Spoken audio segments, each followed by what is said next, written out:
Hello every one. നമ്മൾ ഇന്ന് discuss ചെയ്യാൻ പോകുന്നത് ആർട്ടിഫിഷ്യൽ ഇൻ്റലിജൻസിനകത്തുള്ള പ്രോബ്ലം സോൾവിങ് മെത്തേഡ്സ് ആണ്. കഴിഞ്ഞ ക്ലാസ്സിൽ നമ്മൾ എങ്ങനെയാണ് ആർട്ടിഫിഷ്യൽ ഇൻ്റലിജൻസിനകത്ത് ഒരു പ്രോബ്ലം എത്തിക്കഴിഞ്ഞാൽ, ഒരു ടാസ്ക് എത്തിക്കഴിഞ്ഞാൽ എങ്ങനെയാണ് അത് സോൾവ് ചെയ്യേണ്ടത് എന്നുള്ളതിൻ്റെ ഒരു സിസ്റ്റമാറ്റിക് അപ്രോച്ച് നമ്മൾ ഡിസ്കസ് ചെയ്തിരുന്നു. അതായത് അതിൻ്റെ ഓരോ സ്റ്റേജസ് ആണ് നമ്മളവിടെ ഡിസ്കസ് ചെയ്തത്. ഇവിടെ നമ്മൾ ഡിസ്കസ് ചെയ്യുന്നത് ഏതൊക്കെ മെത്തേഡ്സ് യൂസ് ചെയ്തിട്ടാണ് ആ പ്രോബ്ലം അല്ലെങ്കിൽ ആ ഒരു ടാസ്ക് സോൾവ് ചെയ്യുന്നത് എന്നുള്ളതാണ്. എങ്ങനെയൊക്കെ നമുക്കത് സോൾവ് ചെയ്യാം? ആദ്യം തന്നെ നമുക്ക് പറയാനുള്ളത്, ആർട്ടിഫിഷ്യൽ ഇൻ്റലിജൻസിനകത്ത് നമുക്കൊരു സൊല്യൂഷൻ ഫൈൻഡ് ഔട്ട് ചെയ്യാനുണ്ടെങ്കിൽ അല്ലെങ്കിൽ ഒരു പ്രോബ്ലം സോൾവ് ചെയ്യാനുണ്ടെങ്കിൽ സം സ്ട്രാറ്റജീസ് യൂസ് ചെയ്തുകൊണ്ട്, ആ സ്ട്രാറ്റജിനെ പറയുന്ന പേരാണ് നമ്മളിപ്പോൾ പറഞ്ഞ മെത്തേഡ്സ്. അങ്ങനെ കുറച്ച് സ്ട്രാറ്റജീസ് ഉണ്ട്. അപ്പോൾ അതെന്തൊക്കെയാണെന്നൊക്കെ നോക്കാം. അങ്ങനെയുള്ള ഇത്തരം സ്ട്രാറ്റജീസ് അല്ലെങ്കിൽ മെത്തേഡ്സ് യൂസ് ചെയ്തുകൊണ്ട് എന്ത് ചെയ്യും, ഹ്യൂമൻ റീസണിങ് അതേപോലെ തന്നെ ഡിസിഷൻ മേക്കിംഗ് പോലെയുള്ള ടാസ്കുകൾ പെർഫോം ചെയ്തുകൊണ്ട് സൊല്യൂഷൻ കണ്ടെത്താൻ കഴിയും. അപ്പോൾ ഏതൊക്കെ ടൈപ്പിലുണ്ട് മെത്തേഡ്സ് അല്ലെങ്കിൽ സ്ട്രാറ്റജീസ് നമുക്ക് വൺ ബൈ വൺ ആയിട്ട് നോക്കാം. ആദ്യം തന്നെ നമുക്ക് ഡിസ്കസ് ചെയ്യാനുള്ളത് സെർച്ച് ബേസ്ഡ് മെത്തേഡ്സ് ആണ്. AI ഒരു പ്രോബ്ലം സോൾവിങ് ചെയ്യുമ്പോൾ ആദ്യം ചെയ്യാൻ പോകുന്ന കാര്യം അതെന്ന് വെച്ചാൽ അക്കോർഡിംഗ് ടു ദ ടൈപ്പ് പോസിബിളായിട്ടുള്ള സൊല്യൂഷൻസ് എന്തൊക്കെയാണ് എന്ന് സെർച്ച് ചെയ്യും. പല രീതിയിലും നമുക്ക് എന്ത് ചെയ്യാൻ കഴിയും, സൊല്യൂഷൻസ് സെർച്ച് ചെയ്യാൻ കഴിയും. ആദ്യം തന്നെ ബ്ലൈൻഡ് സെർച്ച് ഉണ്ട്. അതിനെ നമ്മൾ അൺഇൻഫോംഡ് സെർച്ച് എന്നാണ് പറയുക. ഈ സെർച്ചിൻ്റെ പ്രത്യേകത എന്താണെന്ന് വെച്ചാൽ നമ്മൾ പ്രത്യേകിച്ച് ഇതിൻ്റെ ഡൊമൈൻ നോളജ് എന്താണ്, ഡീറ്റെയിൽസ് എന്താണെന്നൊന്നും നോക്കൂല. ജസ്റ്റ് ആ പ്രോബ്ലത്തിൻ്റെ സ്ട്രക്ചർ വെച്ചിട്ട് നമ്മൾ അതെങ്ങനെ സൊല്യൂഷൻ കാണാമെന്നാണ് ആദ്യം ട്രൈ ചെയ്യുക. അതിനെ നമ്മൾ ബ്ലൈൻഡ് സെർച്ച് അല്ലെങ്കിൽ അൺഇൻഫോംഡ് സെർച്ച് എന്നാണ് പറയുക. അതിനകത്ത് തന്നെ 3 ടൈപ്പിലുണ്ട്. അപ്പോൾ അതിൻ്റെ സ്ട്രക്ചർ കിടക്കുന്ന എങ്ങനെ നോക്കിയിട്ട് എന്ത് ചെയ്യും, അവർ സൊല്യൂഷൻ കണ്ടെത്താൻ ശ്രമിക്കും. ആദ്യം തന്നെയുള്ളത് ബ്രെഡ്ത്ത് ഫസ്റ്റ് സെർച്ചാണ്, BFS എന്നാണ് പറയുക. നിങ്ങൾ ട്രീ ഒക്കെ പഠിച്ചിട്ടുണ്ടെങ്കിൽ, ഡാറ്റ സ്ട്രക്ചറിനകത്ത് ട്രീ ഒക്കെ പഠിച്ചിട്ടുണ്ടെങ്കിൽ അവിടെ നിങ്ങൾ ഡിസ്കസ് ചെയ്തിട്ടുണ്ടാവും ഈ ഒരു കോൺസെപ്റ്റ്. ഈ ബ്രെഡ്ത്ത് ഫസ്റ്റ് സെർച്ചിൻ്റെ ഒരു പ്രത്യേകത എന്താണെന്ന് വെച്ചാൽ, നമ്മളിപ്പോൾ വലിയൊരു ടാസ്ക് നമ്മുടെ മുന്നിലുണ്ടെങ്കിൽ നമ്മളതിനെ പല ലെവലുകളാക്കിയിട്ട് തിരിച്ചിട്ടുണ്ടാവും. ഇപ്പോൾ ട്രീ അതിൻ്റെ ബ്രാഞ്ചസിന് തിരിച്ച പോലെ ലെവലുകളാക്കി തിരിച്ചിട്ടുണ്ടാവും. അപ്പോൾ ആദ്യത്തെ റോ ഉണ്ടാവും, പിന്നെ ഒരു സബ്ബായിട്ട് വേറെ റോ ഉണ്ടാവും, പിന്നെ അതിന് താഴെ പിന്നെ റോ ഉണ്ടാവും. നമുക്കിപ്പോൾ റോ ആയിട്ട് പറയാം, അല്ലെങ്കിൽ ബ്രാഞ്ചസ് ആക്കിയിട്ട് ട്രീൻ്റെ കേസിലൊക്കെ പറയാം. അപ്പോൾ അങ്ങനെയുള്ള ലെവലിൽ നമ്മൾ എന്ത് ചെയ്യും, സെർച്ച് ചെയ്യും സൊല്യൂഷൻ കിട്ടുമെന്ന്. അപ്പോൾ ആദ്യം നമ്മൾ എന്ത് ചെയ്യും, നേരെ ഡീപ്പറായിട്ട് സെർച്ച് ചെയ്യുന്നതിന് പകരം ആ പ്രസൻറ്റ് നോഡിലുള്ള പ്രസൻറ്റ് റോയിലുള്ള എല്ലാ ഡാറ്റകളെയും ആദ്യം ഒന്ന് എക്സ്പ്ലോർ ചെയ്ത് നോക്കും. അതായത് ട്രൈ ചെയ്ത് നോക്കും സൊല്യൂഷൻ കിട്ടുമോ എന്നുള്ളത്, എന്നിട്ടേ ഡെപ്തിലേക്ക് പോകുള്ളൂ. അതാണ് BFS. പിന്നെ വരുന്നത് DFS ആണ്, ഡെപ്ത് ഫസ്റ്റ് സെർച്ച് ആണ്. ഇതും അതുപോലെ തന്നെ ഒരു ട്രീ ലേക്ക് സ്ട്രക്ചറാണ്. അതായത് കുറേ നോഡുകൾ ഉണ്ടായിരിക്കും, കുറേ റോസ് ആയിട്ട് വൺ ആഫ്റ്റർ അനദറായിട്ട് ഇങ്ങനെ സെറ്റ് ചെയ്തിട്ടുണ്ടാവും. ഒന്നിനേക്കാൾ സബ് അടുത്തത്, പിന്നെ സബ് എന്നുള്ള രീതിയിൽ. ഇവിടെ നമ്മൾ ചെയ്യുന്നത് ബാക്ക് ട്രാക്കിംഗ് ചെയ്യുന്നതിന് പകരം, അതായത് ഒരേ റോസിലുള്ള ടീമിനെ ചെയ്യുന്നതിന് പകരം നമ്മൾ ഡെപ്തിലേക്ക് എന്ത് ചെയ്യും, എക്സ്പ്ലോർ ചെയ്ത് പോകും. അങ്ങനെ എൻഡിലെത്തിയിട്ടാണ് നമ്മൾ എന്ത് ചെയ്യുക, അടുത്ത ലെവലിലേക്ക് നമ്മൾ പോയി. ഇതിനെ ഡെപ്ത് ഫസ്റ്റ് സെർച്ച് എന്ന് പറയാം. പിന്നെ ഒന്നുണ്ട് യൂണിഫോം കോസ്റ്റ് സെർച്ച് എന്ന് പറയുന്നത്. ഇതെന്ന് വെച്ചാൽ ലോവസ്റ്റ് പാത്ത് കോസ്റ്റ് നോക്കിയിട്ട് നോഡ്സിനെ എക്സ്പാൻഡ് ചെയ്ത് എക്സ്പ്ലോർ ചെയ്ത് പോകുന്നതിനെയാണ് യൂണിഫോം കോസ്റ്റ് സെർച്ച് എന്ന് പറയാം. അപ്പോൾ നമ്മുടെ സെർച്ച് ബേസ്ഡ് മെത്തേഡ്സിൽ നമുക്ക് ആദ്യം പറയാനുള്ളത് ബ്ലൈൻഡ് സെർച്ചാണ്. നമ്മൾ പ്രത്യേകിച്ച് നമ്മളുടെ പ്രോബ്ലത്തെ ഡൊമൈൻ നോളജ് നോക്കാതെ, അതായത് ഒരു ഡീപ്ലി അത് അണ്ടർസ്റ്റാൻഡ് ചെയ്യാതെ ജസ്റ്റ് സ്ട്രക്ചറിൻ്റെ ബേസിൽ ആ പ്രോബ്ലം സോൾവ് ചെയ്യാണ്. മെയിനായിട്ട് 3 രീതിയിൽ breadth first search, depth first search, uniform cost search, അങ്ങനെയാണുള്ളത്. പിന്നെ വരുന്നത് ഇൻഫോംഡ് സെർച്ചാണ്. അതിന് നമ്മൾ ഹ്യൂറിസ്റ്റിക് സെർച്ച് എന്നും പറയും. അതെന്ന് വെച്ചാൽ എക്സ്പീരിയൻസിൻ്റെ ബേസിലുള്ള, അതായത് എക്സ്പീരിയൻസ്ഡ് ബേസ്ഡ് അപ്രോച്ചിലുള്ള ഒരു ടൈപ്പിക്കൽ സെർച്ചാണ്. ഈ സെർച്ച് എങ്ങനെ നമ്മൾ ആ ഗോളിലേക്ക് എത്തും എന്ന് എസ്റ്റിമേറ്റ് ചെയ്തുകൊണ്ടാണ് നമ്മൾ ആ സെർച്ച് ചെയ്യുന്നത്. ഇതിനകത്ത് മെയിനായിട്ട് 2 ടൈപ്പാണുള്ളത്. ഒന്ന് ഗ്രീഡി ബെസ്റ്റ് ഫസ്റ്റ് സെർച്ചാണ്. അതായത് ബെസ്റ്റായിട്ട് നമുക്കിപ്പോൾ ഒരു എക്സ്പീരിയൻസിൻ്റെ ബേസിൽ നോക്കുമ്പോൾ ഇതായിരിക്കും ബെസ്റ്റ് എന്ന് നമുക്ക് ഫീൽ ചെയ്യുന്ന പാത്ത് ചൂസ് ചെയ്തിട്ട് സെർച്ച് ചെയ്ത് നോക്കും സൊല്യൂഷൻ കിട്ടുക എന്നുള്ളത്. പിന്നെ ഒരു A സ്റ്റാർ സെർച്ച് ഉണ്ട്. അതെന്ന് വെച്ചാൽ കോസ്റ്റ് സോഫാർ, അതായത് നമ്മൾ ഇതുവരെ ചെയ്തതിൻ്റെ കോസ്റ്റും ഇനി വരാൻ പോകുന്ന ഗോളിലേക്ക് എത്തുന്നവരെ നമുക്ക് ഉണ്ടാകാൻ പോകുന്ന കോസ്റ്റും കൂടെ എസ്റ്റിമേറ്റ് ചെയ്തിട്ട് അത് ബാലൻസ് ചെയ്തുകൊണ്ട് ചെയ്യുന്ന എക്സ്പ്ലോറിംഗ് ആണ് അല്ലെങ്കിൽ സെർച്ചാണ്. അതിനൊരു ഇക്വേഷൻ ഉണ്ട്, f(n) = g(n) + h(n) എന്ന് പറയുന്നൊരു ഇക്വേഷനൊക്കെ ഉണ്ട്. സോഫാറും പിന്നെ എസ്റ്റിമേറ്റ് കോസ്റ്റൊക്കെ കൂടെ ആഡ് ചെയ്തിട്ട്. പിന്നെ നോളജ് ബേസ്ഡ് മെത്തേഡ്സ് ഉണ്ട്. ഇതിൻ്റെ പ്രത്യേകത എന്ന് വെച്ചാൽ ഇതിനകത്ത് നമ്മളൊരു പ്രോബ്ലം സോൾവ് ചെയ്യാൻ വേണ്ടിയിട്ട് സ്ട്രക്ചേർഡ് നോളജ് യൂസ് ചെയ്യും. അതോടൊപ്പം തന്നെ ഇൻ്റർഫിയർ ചെയ്തുകൊണ്ടായിരിക്കും നമ്മൾ ഈ സൊല്യൂഷൻസ് ഫൈൻഡ് ഔട്ട് ചെയ്യുക. ഒന്നാമത്തേത് റൂൾ ബേസ്ഡ് സിസ്റ്റം ഉണ്ട്, അതായത് ഒരു പ്രൊഡക്ഷൻ സിസ്റ്റം എന്ന് നമുക്ക് പറയാം.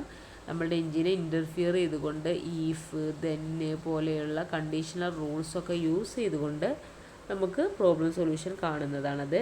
പിന്നെ എക്സ്പേർട്ട് സിസ്റ്റം ഉണ്ട്. ഇതെന്ന് വെച്ചാൽ human experts decision making ability ഒക്കെ ചെയ്യുന്നതിനെ ഫോളോ ചെയ്തതാണ്, അതായത് മിമിക് ചെയ്യാൻ അനുകരിച്ചുകൊണ്ട് നോളജ് ബേസിൽ അതേപോലെ റീസണിങ് എഞ്ചിൻ്റെ ബേസിലൊക്കെ സൊല്യൂഷൻ കണ്ടെത്തുന്നതാണിത്. അതിന് പറയുന്ന പേരാണ് എക്സ്പേർട്ട് സിസ്റ്റം. അതായത് ഹ്യൂമൻ എക്സ്പേർട്സ് ചെയ്യുന്ന പോലെ ഡിസിഷൻ മേക്കിംഗ് എബിലിറ്റീസൊക്കെ മിമിക് ചെയ്തുകൊണ്ട് ചെയ്യുന്ന ഒരു സിസ്റ്റമാണ്. പിന്നെ സെമാൻറ്റിക് നെറ്റ്വർക്ക്സ് ആൻഡ് ഫ്രെയിംസ് എന്നാണ് അടുത്ത് പറയാനുള്ളത്. ഇതെന്ന് വെച്ചാൽ ഒരു നെറ്റ്വർക്ക് സ്ട്രക്ചറിൽ കണക്ട് ചെയ്തുകൊണ്ട് നമ്മൾ എന്ത് ചെയ്യാണ്, പ്രോബ്ലം സോൾവിങ് ചെയ്യാണ്. ഇനി അടുത്തത് കൺസ്ട്രെയിൻറ്റ് സാറ്റിസ്ഫാക്ഷൻ പ്രോബ്ലമാണ്, CSP എന്നാണ് പറയുക. ഇതിനകത്ത് നമ്മൾ വേരിയബിൾസ്, ഡൊമൈൻസ്, കൺസ്ട്രെയിൻസ് ഇതിനൊക്കെ ഡിഫൈൻ ചെയ്തതിൻ്റെ ബേസിലാണ് പ്രോബ്ലം സോൾവിങ് ചെയ്യുക. അതിനകത്തുള്ള ഫസ്റ്റ് പോയിൻ്റാണ് ബാക്ക് ട്രാക്കിംഗ്. ഇതിനകത്ത് എന്താണ്, റിക്കേഴ്സീവായിട്ട്, അതായത് റിക്കേഴ്സീവ് എന്ന് പറഞ്ഞാൽ എന്താ, ഒരു കാര്യം തന്നെ റിപ്പീറ്റ് ചെയ്ത് ഇങ്ങനെ കോൾ ചെയ്തുകൊണ്ടും ബാക്ക് ട്രാക്ക് ചെയ്തുകൊണ്ടും എങ്ങനെയോ കൺസ്ട്രെയിൻസിൽ എന്ത് ചെയ്യണം, അസൈൻ ചെയ്തുകൊണ്ടൊക്കെ പിന്നെ സെർച്ച് ചെയ്യുന്ന ഒരു മെത്തേഡാണ് ബാക്ക് ട്രാക്കിംഗ് ടെക്നിക്ക്. പിന്നെ ഫോർവേഡ് ചെക്കിംഗ് ഉണ്ട്, അതായത് ഫ്യൂച്ചറിൽ എന്തെങ്കിലും കോൺഫ്ലിക്ട്സ് ഉണ്ടാവാൻ സാധ്യതയുണ്ട് എന്ന് മനസ്സിലാക്കിയിട്ട് എന്ത് ചെയ്യും, അവർ പെർഫോം ചെയ്തുകൊണ്ട് കോൺഫ്ലിക്ട്സ് ഒക്കെ പ്രിവെൻറ്റ് ചെയ്യുന്ന ഒരു മെത്തേഡാണിത്. പിന്നെ ARC കൺസിസ്റ്റൻസി ഉണ്ട്. ഇതിൻ്റെ പ്രത്യേകത എന്താണെന്ന് വെച്ചാൽ വേരിയബിൾസിൻ്റെ ഇടയിലുള്ള സാറ്റിസ്ഫാക്ഷൻ മുന്നോട്ട് കൊണ്ടുപോയിക്കൊണ്ട് കൺസ്ട്രെയിൻസിനെ എൻഷുർ ചെയ്യുന്ന ഒരു മെത്തേഡാണ് ARC കൺസിസ്റ്റൻസി. പിന്നെ വരുന്നത് പ്ലാനിങ് ആണ്. AI പ്ലാനിങ്ങിനകത്ത് ഇൻവോൾവ് ചെയ്യുന്നത് സീക്വൻസ് ഓഫ് ആക്ഷൻസ് ജനറേറ്റ് ചെയ്തുകൊണ്ട് ഗോൾ അച്ചീവ് ചെയ്യാന്നുള്ളത്. അതായത് ഒറ്റയടിക്ക് ഇപ്പോൾ നമ്മൾ ഈ പറഞ്ഞ പോലെ സ്ട്രക്ചർ നോക്കിക്കൊണ്ട് അച്ചീവ് ചെയ്യാൻ കഴിയില്ല എന്നതിനപ്പുറം നമ്മൾ കുറച്ച് സീക്വൻസ് അനലൈസ് ചെയ്തുകൊണ്ട് എന്ത് ചെയ്യണം, നമുക്ക് പ്രോബ്ലം സോൾവിങ് ചെയ്യാമെന്നാണ് ഇവിടെ പറയുന്നത്. ഒന്നാമത്തത് ക്ലാസിക്കൽ പ്ലാനിങ് ആണ്, അതായത് ഡിറ്റർമിനിസ്റ്റിക് ആയിട്ടുള്ള ഒരു വേൾഡ് അല്ലെങ്കിൽ ഒരു സിസ്റ്റം നമ്മളെ മുന്നിലുണ്ട്, നമുക്ക് കംപ്ലീറ്റ്ലി അസ്യൂം ചെയ്യാൻ കഴിയുന്നൊരു സിസ്റ്റം ഉണ്ട് എന്നുള്ളതിൻ്റെ ബേസിൽ നടത്തുന്നതാണ് ക്ലാസിക്കൽ പ്ലാനിങ്. അപ്പോൾ അങ്ങനെ ഒരു സിസ്റ്റം നമ്മുടെ മുന്നിൽ ഉണ്ടാവണം. എക്സാമ്പിളാണ് സ്ട്രിപ്സ് എന്ന് പറഞ്ഞൊരു എക്സാമ്പിൾ കൊടുത്തിട്ടുണ്ട്. അത് ആക്ച്വലി ഒരു പ്ലാനിങ് സിസ്റ്റമാണ്, ആർട്ടിഫിഷ്യൽ ഇൻ്റലിജൻസിനകത്ത് യൂസ് ചെയ്യുന്ന ഒരു പ്ലാനിങ് സിസ്റ്റമാണ് സ്ട്രിപ്സ് എന്ന് പറയുന്നത്. അത് യൂസ് ചെയ്തുകൊണ്ടാണ് അവർ ഫുള്ളി അസ്യൂം ചെയ്തിട്ടുള്ള നോണായിട്ടുള്ള ഒരു പ്ലാറ്റ്ഫോം ഉണ്ടാക്കിയെടുക്കുന്നത്. അത് യൂസ് ചെയ്തിട്ടും പ്രോബ്ലം സോൾവിങ് ചെയ്യാം. പിന്നെ ഹൈറാർക്കിക്കൽ പ്ലാനിങ്, ഇതെന്താ വെച്ചാൽ ടാസ്കുകൾ നമ്മൾ മറ്റേ നേരത്തെ പറഞ്ഞില്ലേ, നോഡ്സ്, ട്രീസ് ഒക്കെ ആക്കി ഇങ്ങനെ സബ്ബാക്കി ചെയ്യും.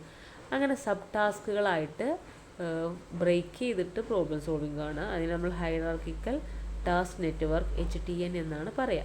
പിന്നെ കണ്ടിൻജൻസി ആൻഡ് പ്രോബബിലിസ്റ്റിക് പ്ലാനിങ് എന്ന് പറയുന്ന ഒരു ടൈപ്പ് ഉണ്ട്. ഇതിനെ നമ്മൾ അൺസർട്ടൈൻ എൻവിറോൺമെൻറ്റ്സ് എന്നാണ് പറയുക, അതായത് അപൂർവ സാഹചര്യം എന്നൊക്കെ പറയില്ലേ, അങ്ങനത്തെ രീതി വരുമ്പോൾ എങ്ങനെ മാനേജ് ചെയ്യുക എന്നുള്ളതാണ് അടുത്ത പോയിന്റ്. പിന്നെ machine learning based problem solving ഉണ്ട്, അതായത് നമ്മളുടെ മെഷീൻ ലേണിംഗ് മെത്തേഡ്സ് യൂസ് ചെയ്തുകൊണ്ട്, അതിന് നമ്മൾ പറയുന്ന പേരാണ് ലേൺ സൊല്യൂഷൻസ്. മെഷീൻ ലേണിങ്ങിൻ്റെ ഏറ്റവും വലിയ പ്രത്യേകത എന്താണ്, എക്സ്പീരിയൻസിൽ നിന്ന് ലേൺ ചെയ്തുകൊണ്ട് സൊല്യൂഷൻ ഫൈൻഡ് ഔട്ട് ചെയ്യുന്ന ടൈപ്പാണ് ഈ മെഷീൻ ലേണിംഗ് എന്ന് പറയുന്നത്. അപ്പോൾ ഇതിനകത്ത് നടക്കുന്ന തന്നെയാണ് പ്രീ ഡിഫൈൻഡ് റൂൾസ് യൂസ് ചെയ്യാതെ എന്ത് ചെയ്യും, മറ്റിടത്തൊക്കെ പ്രീ ഡിഫൈൻഡ് ആയിട്ടുള്ള റൂൾസ് നമ്മൾ സെറ്റ് ചെയ്ത് കൊടുക്കും. പകരം എക്സ്പീരിയൻസിൽ നിന്നും ചുറ്റുമുള്ള കാര്യങ്ങളിൽ നിന്നൊക്കെ ലേൺ ചെയ്തുകൊണ്ട് മെത്തേഡ്സ് ഫൈൻഡ് ഔട്ട് ചെയ്യുന്നതാണ് machine learning based problem solving. അതിനകത്ത് ഒന്നുള്ള സൂപ്പർവൈസ്ഡ് ലേണിംഗ് ആണ്. ലാബിൾഡ് എക്സാമ്പിൾസ് എന്നൊക്കെ നമുക്ക് എന്ത് ചെയ്യാൻ കഴിയും, ലേൺ ചെയ്യാൻ കഴിയും. പിന്നെ അൺസൂപ്പർവൈസ്ഡ് ലേണിംഗ് ഉണ്ട്. പിന്നെ അൺലാബിൾഡ് ഡാറ്റയിൽ നിന്ന് പാറ്റേൺസ് ഒക്കെ ഫൈൻഡ് ഔട്ട് ചെയ്ത് ചെയ്യുന്നൊരു മെത്തേഡാണ്.